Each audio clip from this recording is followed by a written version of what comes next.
welcome to This Heritage Life with a segment on Ariel. The real names are not used in this story due to protect privacy. Hello, I'm Ariel, and this is my story. It doesn't matter what they think of me, it only matters what I think of myself.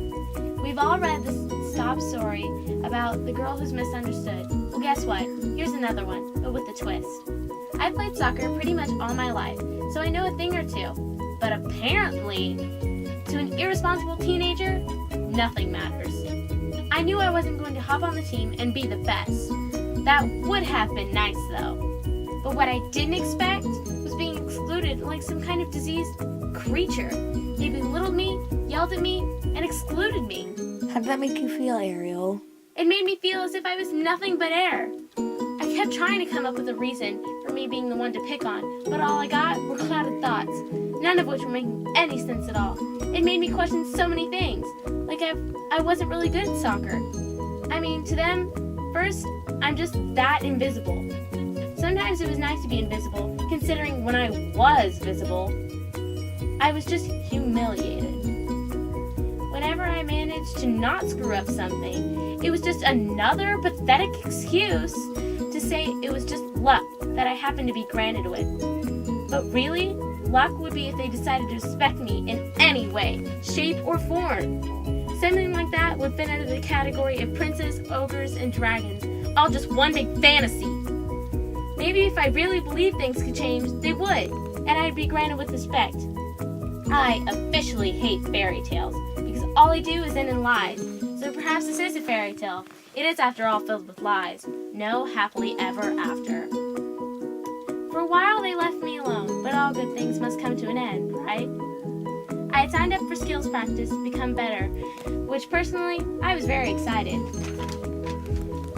I really do enjoy practicing instead of practice. It gives me a break to go to soccer and actually enjoy myself. You may be asking, who in their right mind to stay on a team like that? Well, perhaps I wasn't in my right mind, clubbed by school, friends, and etc. But really, it's because I couldn't leave. I was trapped with social status-obsessed freaks. My first impression of this team wasn't really anything, except for being like anybody else I've met, which was really off. They were anything but. So naturally, I joined, thinking it was a chance to be on a well-balanced team with really cool girls. But instead, my last team was probably more balanced, less chaotic, and structured, and it was an all-boys team. You see, I was only imprisoned on this team because I made the tragic mistake of moving up.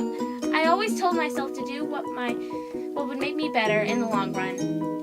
So when I guest played for this team, I had the rare opportunity of moving up to 13. By the way, the team I was imprisoned to is a year older, so I couldn't move back down unless I found a team I could guest play with and strategically convince the director of the league. I'm no way capable of playing up. Convincing the director would have probably been a big hassle, because if I do say so myself, I'm pretty good. In the end, I'm pretty much trapped like a wild animal until I quit, which is never going to happen, because soccer is the best sport of all. Well, at least in my opinion. Now, getting back to the scene I was talking about. It was pretty much just like any other practice until the very end. But this conversation changed everything. Hey Stephanie, hey Cassidy, how's it going? Oh, nothing, really. We were just talking about how we were going to go to the amusement park with the team. She responded, completely forgetting about me once again. Wait, Stephanie, you never told me we were going to the amusement park. I exclaimed with pure excitement. Oh my gosh, when are we going? Here's the thing. Cassie replied in a vain manner, my face falling from happiness to sadness to boiling anger. You can't come. It's for 13-year-olds only, and you're only 12. Sorry, Ariel.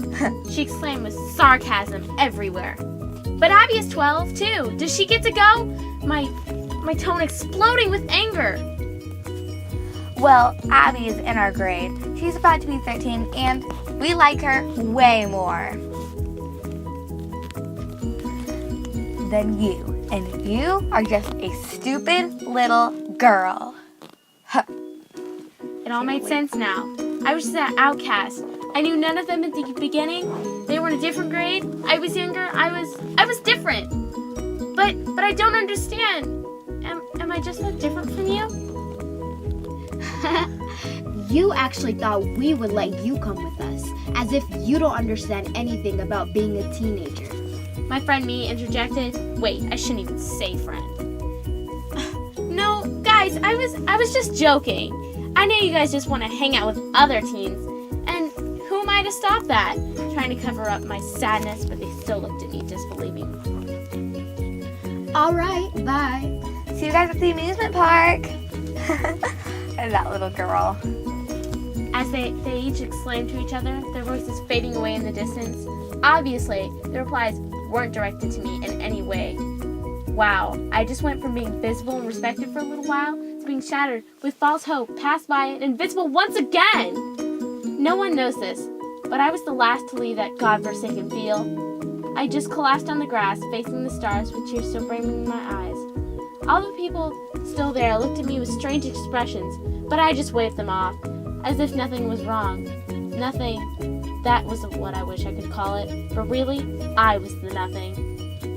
I was just that piece of trash by the curb, waiting to be picked up, and to be thrown out once again. Honestly, it really was happening like that, because my dad forgot to pick me up. Again. The people around me started to dwindle, as I still gazed at the stars. Once I knew no one could hear me, I roared, screamed, and cried to the heavens in search of revival. Everything made sense now. They picked on me because I wasn't like them. I was different. I was younger. I had different thoughts. I could best them. And for it all, I was looked down upon. Do not look down upon others because they are young, I exclaimed to myself with the greatest amount of pride I could muster. No one will ever treat me the same way. I will be respected, treated fairly, and they will finally know how I feel. I shouted to the sky because somehow I knew it would give me a sign. The lights of the field clicked off soon after. Oh yes, they will fear my dark side. And that is my story. Thanks for listening. And that concludes this segment of This Heritage Life.